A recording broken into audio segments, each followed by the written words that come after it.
mon projet, c'est déjà une réussite parce que je l'ai lancé. Je me casse pas la figure, c'est-à-dire que je tiens la route avec des rythmes de journée qui sont quand même super denses. L'offre produit satisfait beaucoup de clients qui arrivent en me disant ah, bah, vos fraises elles étaient stratosphériques ou les abricots sont trop bons. Rien que là, je suis fière. Je suis Séverine, créatrice de l'épicerie Prends ton cabas Simone à Morpin. Alors mon parcours professionnel, en fait, c'est 17 ans d'événementiel en B2B. C'est un métier que j'ai adoré pendant 17 ans. Moi, d'un point de vue perso, je suis plutôt quelqu'un de très sensible à l'environnement, avec un compost à la maison, des enfants qu'on sensibilise dès le plus jeune âge à l'anti-gaspillage. Et en fait, clairement, dans mon milieu professionnel, j'ai vécu des soirées où vous gaspillez de la nourriture et on voit plein de choses qui partent à la poubelle. C'était plutôt la déphase entre mes valeurs perso et mes valeurs pro qui ont fait qu'à un moment donné, je me suis dit il faut qu'on s'investisse chacun à notre façon. Donc clairement une prise de conscience, quoi. Et une envie d'être actrice de mon environnement futur. L'idée, c'était de se dire, fort de tous les producteurs qu'il y a dans les Yvelines, en Ile-de-France, en Eure-et-Loire, je vais du coup amener une jolie offre produit au plus proche des consommateurs, à des clients qui vont être en entreprise, à des résidents de maisons de seniors qui n'ont plus la mobilité ou la facilité de se déplacer. Je vais leur faire gagner du temps. Je vais aussi rajouter la petite séquence convivialité. Et puis du coup, je vais, moi, offrir ce que moi, j'ai pas eu, en fait, en tant que salarié, avec un rythme soutenu. Merci beaucoup. Reposez-vous bien. Merci à vous. À bientôt. Dans le concept aussi de Prends ton cabas Simone, tout ce qui vient du camion, globalement, il n'y a pas d'intermédiaire. C'est je vais en direct démarcher les producteurs et moi, je suis revendeuse. Je reste sur mon territoire pour l'approvisionnement et j'amène sur un périmètre assez proche de chez moi, 30 km autour de Morpin, du coup cette offre de service et ce camion épicerie. Il y a aussi un certain nombre de produits proposés en vrac, donc on limite justement la partie contenant, packaging, très marketing. On est vraiment dans cette idée de rendre le vrac super accessible. Le projet, j'ai commencé vraiment à y réfléchir en juillet 2020. Clairement, j'ai beaucoup bossé cet été-là pour réfléchir, me renseigner en fait, faire du sourcing produit partenaire. Clairement, je pense que c'est hyper important de sentir qu'en face de vous, vous avez des gens qui vont bien vous accompagner. Donc, mon choix s'est porté sur BGE et du coup, j'ai été accompagnée pendant 10 sessions par un conseiller qui du coup a verrouillé les premières étapes essentielles qui sont le business plan, choisir ses bons partenaires après financiers.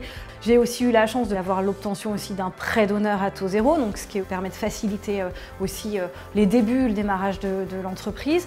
Et en fait, j'ai eu la chance au bout de quelques mois d'obtenir 2 subventions. Donc ça, pour le coup, c'est des vrais bonus.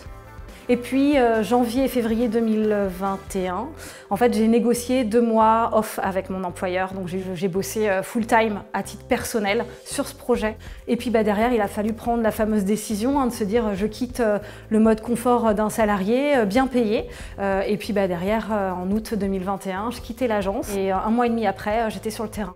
Prends ton cabas Simone, pour la petite histoire, en fait, comme je suis sur la route, il fallait forcément Simone dans l'histoire, parce que Simone, c'est une des premières pilotes automobiles femmes. Et puis le cabas, c'est un peu l'accessoire indispensable aussi quand on vient faire des courses responsables. Sur une journée type, j'ai un local, donc il faut réapprovisionner le camion avant le départ. Et puis selon les jours, il va falloir aller chercher de la marchandise. Et ensuite, je vais tout simplement enchaîner 1 voire 2 implantations dans la journée. Le rythme, pour être tout à fait transparente, il va être quand même assez intense. J'aime beaucoup le terrain, mais c'est vrai que c'est très physique parce qu'en fait, il faut manipuler des caisses de chargement de fruits, de légumes et ça plusieurs fois dans la journée. Selon les saisons, vous allez avoir la rigueur du froid l'hiver et puis l'été des fortes chaleurs. Donc j'avoue que c'est quand même hyper intense, plus que ce que j'avais imaginé. Il faut que je gère mon approvisionnement, donc toujours comment je vais consolider, améliorer, faire évoluer l'offre avec des nouveaux produits, écouter ses clients, savoir qu'est-ce qui leur ferait plaisir, mais tout en ayant une cohérence locale ou nationale. Après, il faut aussi se remettre en cause parce que j'ai pas fait que des bons choix. En fait, pour vous donner un exemple, fin d'année dernière, j'ai imaginé que les marchés de Noël seraient synonymes de grosses ventes. Et du coup, j'ai en fait surenchéri mon approvisionnement et clairement, je me suis plantée sur certains produits. Donc j'ai eu un démarrage 2022 en trésor très très compliqué.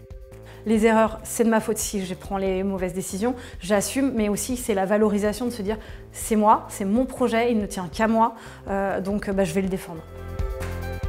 En 8 mois d'activité, j'ai maintenant consolidé une clientèle. Selon les implantations, j'ai des clients vraiment qui sont fidèles. On intègre un petit peu leur quotidien et ça, c'est le côté très sympa de se dire finalement on parle aussi du privé.